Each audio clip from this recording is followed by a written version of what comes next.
All right, well, welcome everybody to the Friday Morning Group.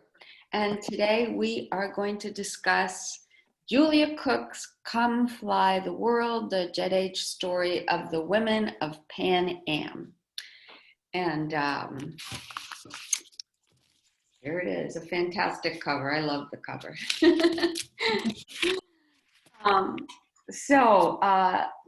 Just a show of hands, did anybody get to see her interview that I sent out? Oh, I forgot.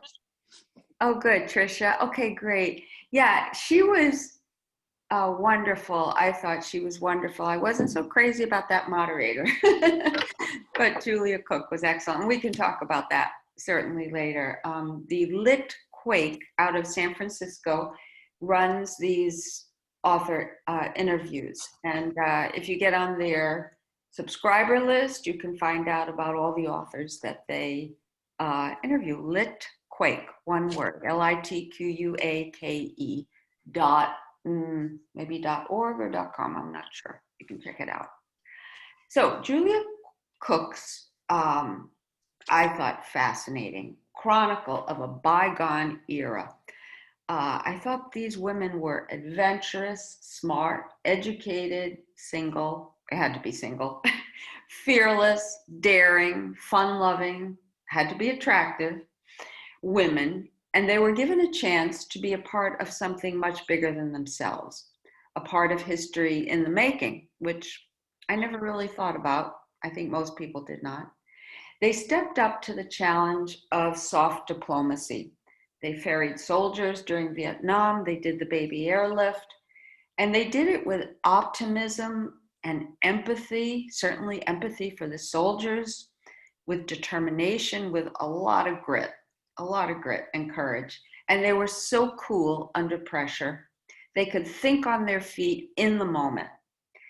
And along the way, they faced hijackings, crashes, male chauvinism, for sure, sexism, wardrobe requirements, weight restrictions, image control, and war. And in spite of all this, getting the job was so competitive. I was so surprised. Only 3 to 5% of applicants were hired in 1960 of all those who applied. And then they broke the ground for future women who were traveling alone, living alone, eating out in restaurants alone, or even with other women. Women didn't do that. And then I just wrote down a couple of quotes that I thought were very meaningful from Julia Cook, and those were her words that feminine in this time in this industry, feminine and feminist were united. So it's a good starting point for a discussion. And then they were unintentionally in the thick of the culture wars, which they absolutely were. So kind of a starting point. What I liked about it was the profile of the personal stories of these 5 women. Yeah, come in. What? Hillary, could you turn off your audio? Sure. Thank you. So it's a good starting point. And as always, just raise your hand and I'll call on you. If you don't want to speak, no problem, just listen in. If anybody would like to talk, just raise your hand. Tricia. Excuse me, I was fascinated by this book because it is a lens through which to examine the story of the Vietnamese War as well as feminism. And I have not thought very much about these women as pioneers. In the 60s, I think in like 1969, my husband and I flew to Australia. It was a long haul trip. And I think that probably we flew Pan Am. I don't know. I don't remember, but it was very luxurious. It was very comfortable. I don't remember the stewardesses, but frankly, I didn't think this book was terrifically well written, but I did really appreciate the story and the perspective and the compassion. I cried with these women on their flights with soldiers in and out of Vietnam, and the baby flights. Oh my God. And I admire them. They really were on a forefront. In the 60s, I was in my 20s. It never would have occurred to me to become a stewardess, but I did understand and appreciate and empathize with their desires to adventure. And I thought, damn, why didn't I think about that? And, you know, the stewardesses or flight attendants now they are no longer groomed in the way that they used to be, which, you know, it's a freedom. Personally, I miss the attention to detail that there used to be, quite frankly. And at the same time, I appreciate the freedoms that they've won and the strength that they have developed, which has enabled them to work past their time of marriage and children and so forth. You know, it's really quite inspiring to see a woman with gray hair.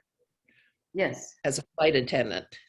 Oh, there was something else I was going to say about this. And men. Oh, yeah, and men. Yeah, and men. Mostly gay men, interestingly enough, I think. But it seems to be a great profession. When they were talking about being in a timeless space, I was thinking about a book that I read a couple of years ago, or maybe 3 or 4 years ago, called Skyfaring. It was written by a pilot who talked about that odd disconnect where you travel across time zones and you may see multiple sunrises or sunsets, and you lose track of what your regular time is. It was a delightful book. I don't think I bought it, or if I bought it, I didn't keep it. But I thought it was a wonderful book, Skyfaring. Skyfaring. Oh, I'm going to write it down. Skyfaring. From a pilot's perspective. Yeah.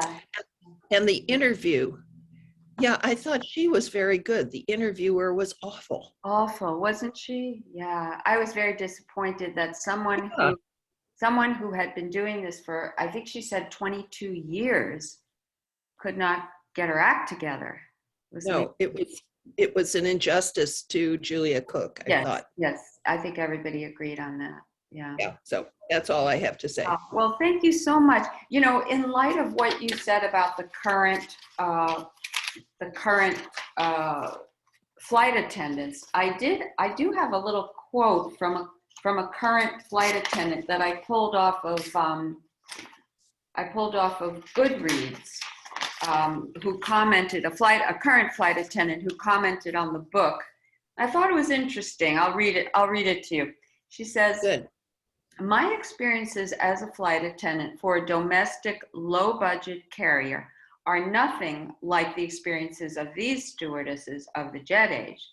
But there is a thread of commonality in their love of the job and the lifestyle that it provides that made my heart swell. It reminded me of what has made me stick around for so long, which, if I'm completely honest, has been difficult to remember as of late. And I took that as, you know, dealing with all this horrible, rude behavior on the planes. And so it was an interesting comment. Yeah. Yeah. But anyway. It ain't what it used to be. It ain't what it used to be. No, never is, I guess. But, That's right. You know, we make progress and we make 2 steps forward and 1 step back, I guess. Is that how it goes, right? But okay, Tanya. I enjoyed reading the book and learned a lot about the flight attendants that I didn't know. I Oh, do have a friend that was attendant, and it's not as glamorous as she wrote about it. They encounter a lot of hardship there because the people can be very rude, like you said. And especially nowadays, if you think of COVID and how the stewardess have the problems with the people that don't wear masks and all these problems. So it's not as glamorous as she writes about it. It used to be like in the 60s, but not anymore. not anymore. No, Not it's anymore. And another thing, their intelligence, being college educated and understanding all these human feelings about children, about soldiers. I really admire that part. yeah. But it was an interesting book to read. I won't say it was a page turner, but it was interesting.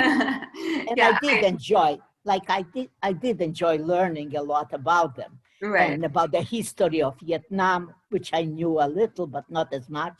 right. So it was a nice book to read, and Yeah. any book that you pick, I admire. Oh, you're so sweet. That's all I have to say. Thank you, Tanya. Well, I agree with you. It was not a page turner, but I learned a lot. I thought she was a good writer. I thought she was. This is actually her second book. Her first book is called, and I forgot to do a little bio of her. Her first book is called The Other Side of Paradise: Life in New Cuba. And they actually, and that is a wonderful vignettes covering the daily lives of Cubans, in which their hopes, dreams, and frustrations are revealed.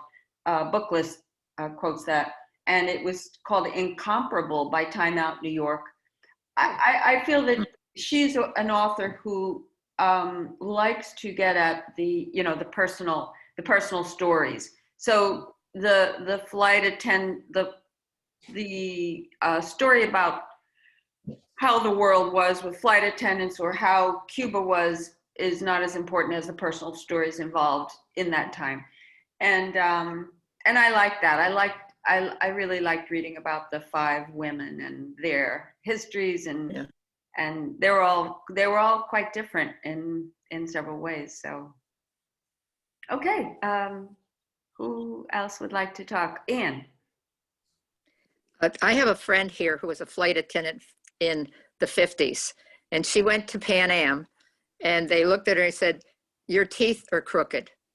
So she went to United, and they said, "You have a wonderful smile. You're hired." Oh my God. Isn't that funny? And that was the 50s, because she's now 90. Oh, So she started out and she did have a college education. But I was surprised that they did. Now, I had trouble in the very beginning. I wasn't interested in all the nitty gritty about their dress and their looks and that kind of thing. It wasn't until the Vietnam airlifts and baby lift that I became interested in the book. Yeah. Because I plowed through the beginning. Yeah. Fortunately, I was proctoring SATs and they had nothing else to do, so I got about 2/3 of the book read. Oh, good for you. Good for you. Wow. All right. Well, thank you. Thank you, Anne. You're welcome. Would anybody else like to talk? Judy. Okay. It's interesting. Tricia mentions that, the book had sort of, you looking at it through 2 lenses. One was the feminist issues and the other one was Vietnam. The feminist issues of the flight attendants, I was somewhat familiar with what they had gone through, but it never really occurred to me the role that they played in Vietnam. That was, a big news to me. In particular, the baby lift, I didn't even know about that. That was like a total, a new event for me. But I mean, I remember flying in the 50s, even with my parents, and it was a different experience. You got dressed up to go on the airplane. Even in the 60s, when I was in college, it was a big deal. And then I think what happened in the 70s is after the regulation of the airline industry, it was all about money. Because before that, you know, the CAB controlled fares, and it was the same price to go from here to California or here to wherever, no matter what airline you went on. And then once those controls were lifted, you got the budget airlines, and just, you know, things started to change. What year was that? When the It was in the late 1970s, I think, like maybe around 1978. Deb, I'm having trouble hearing you now. Oh, let me get closer. Yeah, Can you hear me now? yeah, Oh, okay, I made it louder. yeah. Okay. Anyway, so, you know, that sort of led to things really changing in the airline industry. But it's interesting, I believe even back in the 60s, that on some of the airlines had male pursers on their flights, maybe the European, like British Airways did. But I guess Pan Am didn't do that. They just had women. Women, yeah. Yeah. So, you know, I thought it was an interesting book. It was, I wouldn't say it was a literary masterpiece, but it, you know, it read quickly. In points, I felt she repeated things that she had said before. But Yeah. anyway, it was a quick read. Yeah. So Good. it was entertaining. Entertaining. Good. Well, thank you. I appreciate it. Yeah. It was interesting to hear that little tidbits that what's her name? The author, the famous author. Oh, where do I have it? Have it right here. Oh, Mary Higgins Clark, the famous author. She was a stewardess. Didn't know that. For Pan Am, I guess. Anyway, okay. Who else would like to speak? Yes, Hillary. Um, I, I was very surprised that how history was part of this whole thing, meaning that LBJ, can you hear me? Yes. Okay, so LBJ didn't like that people were flying because it got Americans away from the United States and not spending money in the United States. So how the government was really regulating all that, how history was, part of this whole thing. I mean, I remember my parents decided for my brother's 13th birthday in 1967 that we were going to go to London. And back in the 60s, my parents were very unusual because they didn't take vacations at vacation places. They loved to travel. And it was like a real big deal to travel, and, you know, like going on a boat at that time was also like a big deal. I mean, the way, I remember looking at the stewardesses and saying, oh my God, you're so glamorous. I want to be like you. But, you know, not realizing all the other pieces to it. And also, one thing that I've found interesting is my cousin Al Bell was he was a pilot for Pan Am, and that was the first time I heard Pan Am. I met him a couple of times, but he was never around. He was always flying, and that just seemed to be like a real neat job. But I thought, as I said, my biggest piece of interest was the historical aspect, and also the book. There were times in the book where the steward said, "It's not all fun. We're tired. We sleep 24 hours." You know, that there is a reality. You know, it's not all that people think, that it's just parties and parties and parties. Yeah. So good pick. Yeah. Good. Well, thank you so much. Thank you. When you did this traveling, so you traveled by air, not by boat. Oh, yeah, Yeah. we traveled by air. Yeah. And I remember I was on an airplane during that time, Caledonian Airlines, which don't exist. It was some small airline. But to your point about it was less expensive to fly to Europe than it was to fly to California, or the same amount. Wow. So, but people, so there was this attraction to fly, and Yeah. it was a big deal to fly. And now, oh, my husband's going on a day trip to New York, and he's flying, he's coming back, and it doesn't. It's so common these days that people, when I remember how I was in the minority because we actually we went on trips on an airplane, and I mean, not our airplane, but that was not the normal vacation. No. People didn't do that for vacation. They went to the Catskills or the mountains or something. Oh. So very interesting. And it was coincidental that I didn't even know about this book club reading until after I picked it up from the library. It must have been in People Magazine suggestion or something. And then you put it on the book group, and I said, oh, how great. I have the book in front of me. That's great. So thank you. Oh, sure. I'm glad. That's great. Good, good. All right. And so thank you. Would anybody else like to speak? Mary? I don't know if I can add any more. You guys have said so much. I found the book very engaging, and I learned a lot. I mean, first, I didn't realize that PanAm had contracted with the government to do the baby lift operation, and just helping the vets, the soldiers in Vietnam, and the R&R. Just this whole thing between the flight attendants, the stewardesses, about the qualifications needed. I mean, they were looking for very smart women who spoke multiple languages. This sort of feminism versus being feminine, what their definition of being feminine is. And these women were diplomats. I forgot all about the hijacks. I remember that, back in the 60s, with these women had to,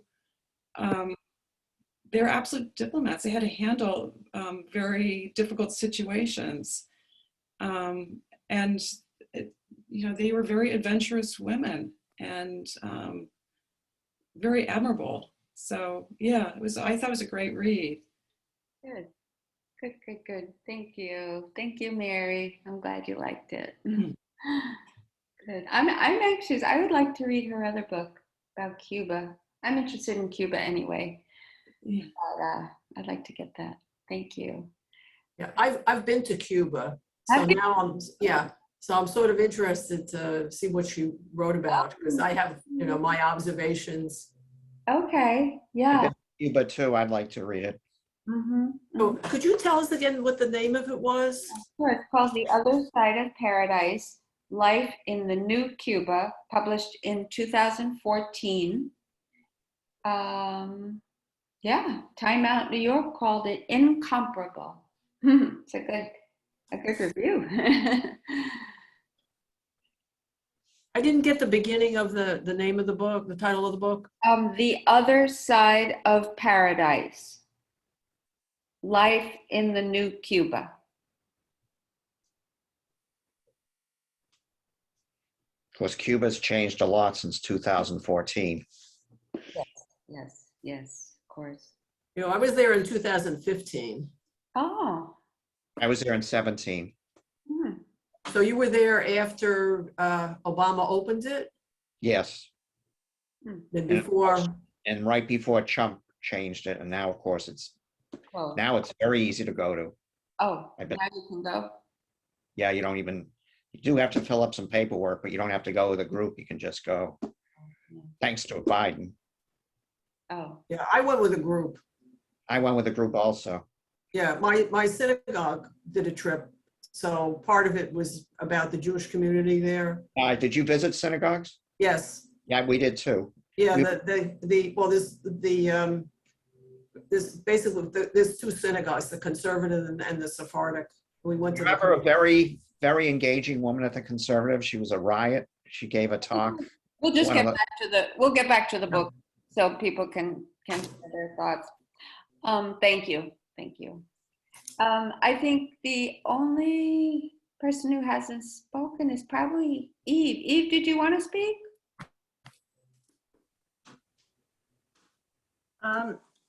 I initially, I really didn't like the book. I found it hard to read. It was like jumping all over the place. But one thing I was impressed by was, the contrast between traveling early on and now I just absolutely hate flying and don't want to do it. And I just wonder how some of the flight attendants feel now compared to what it was in the 60s. I mean, does it have that kind of cachet or, adventure, or is it really, the thought of having to deal with, the people and 9/11 and, just all those things? How do they feel now? And that was one thing that I wished that the moderator had asked Julia Cook. Has she spoken to, Tori and those other people about what they perceive flying is like today?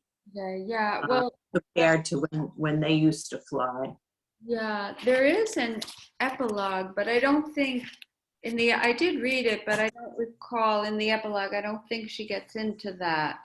She talks a little bit about their lives now, but not about the current flying situation, how they feel about it, but I don't know. And I also thought, the moderator had brought this up with the parallel to what the retreat from Afghanistan was like, and comparing that to what, the retreat from Vietnam, and how desperate the people are and how they're, trying to cram as many people as they can into these airplanes. And I wasn't really aware of any commercial airline now that has stepped up as much as it appears that PanAm did during Vietnam. Yes. And I don't know if anyone knows the information on that. That's a very good point. I don't. Does anybody know about that? Yeah, it certainly, if it is happening, I don't think it's publicized. It's a very good point. I remember seeing something in the news about Biden pressing commercial airlines into service, but no, I don't remember any company names being mentioned.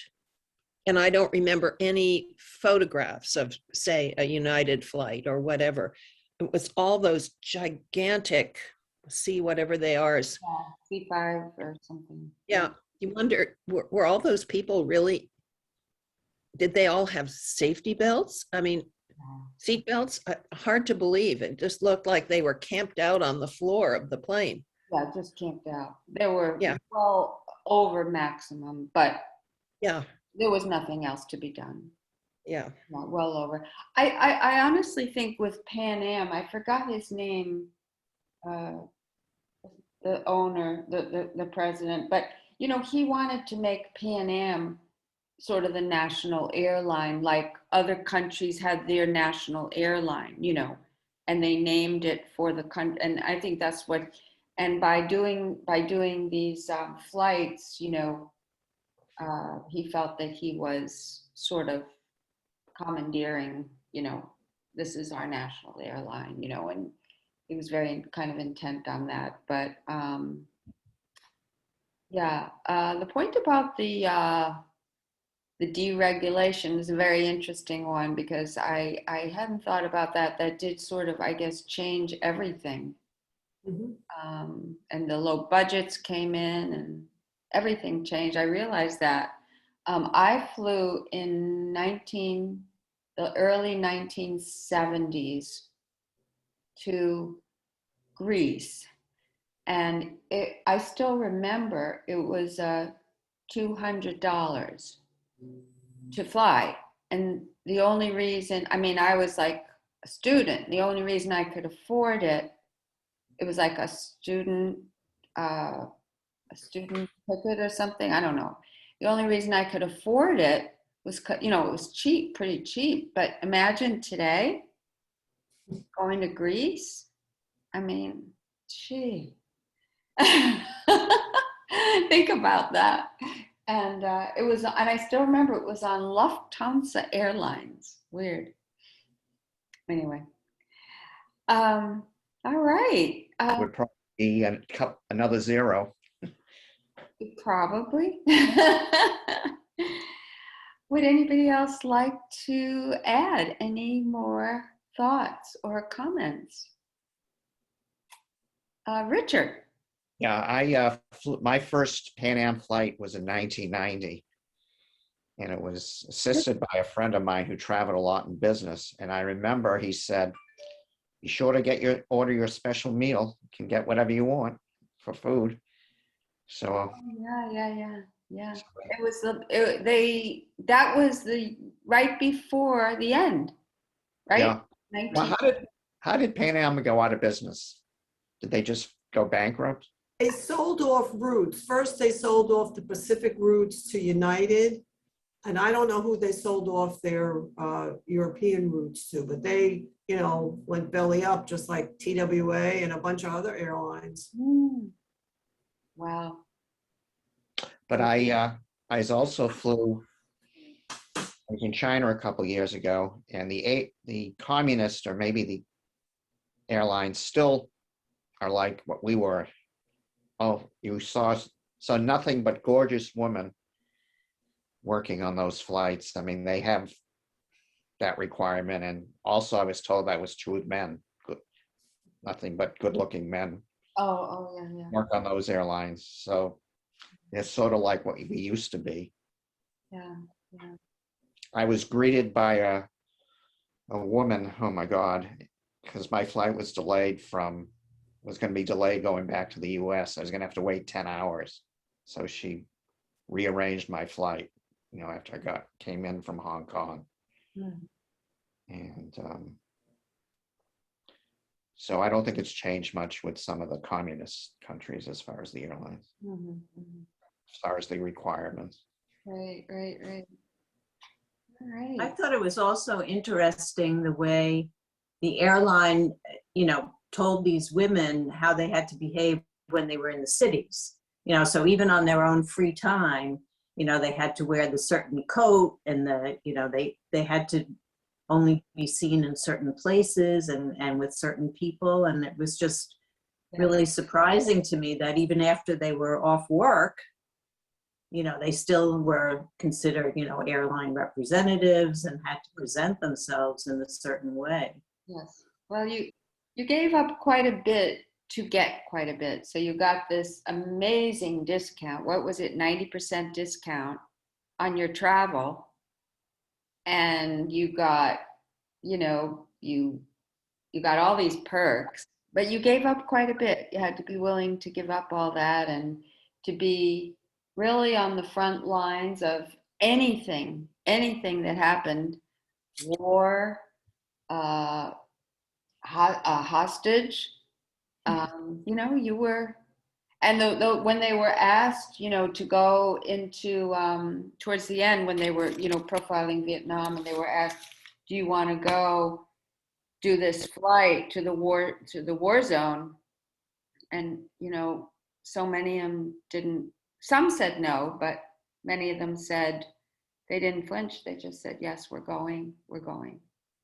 I didn't get a sense on what the salaries were like.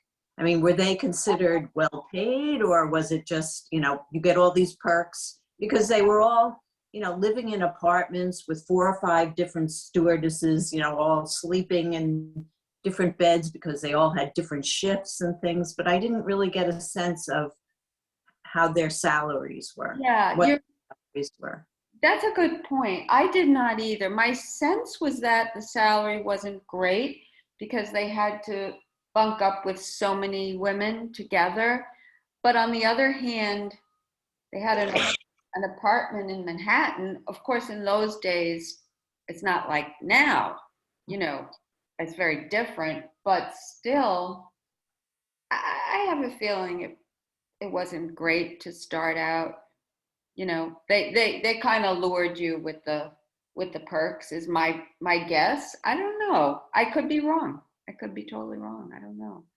But as they got seniority, the ability, the power to bid certain routes, Yes, make their own schedule was remarkable. yes. That was a terrific perk. Yeah. I, as I may have mentioned, I'm just looking for a roster somewhere. I sang with the San Francisco Symphony Chorus, which was a heavy, heavy commitment.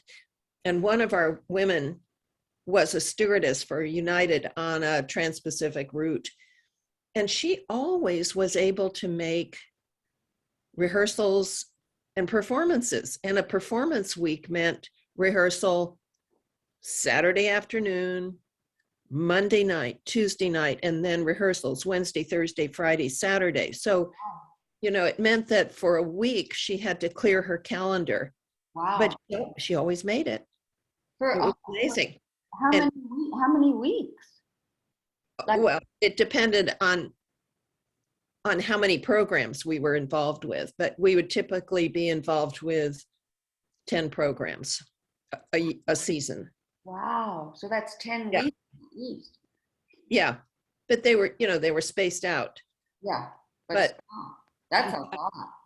I just can't remember her name, but I do have a roster somewhere. She was an Asian American herself, thoroughly Americanized, but she would come back from Hong Kong and come back with stories or treasures. It was really fun.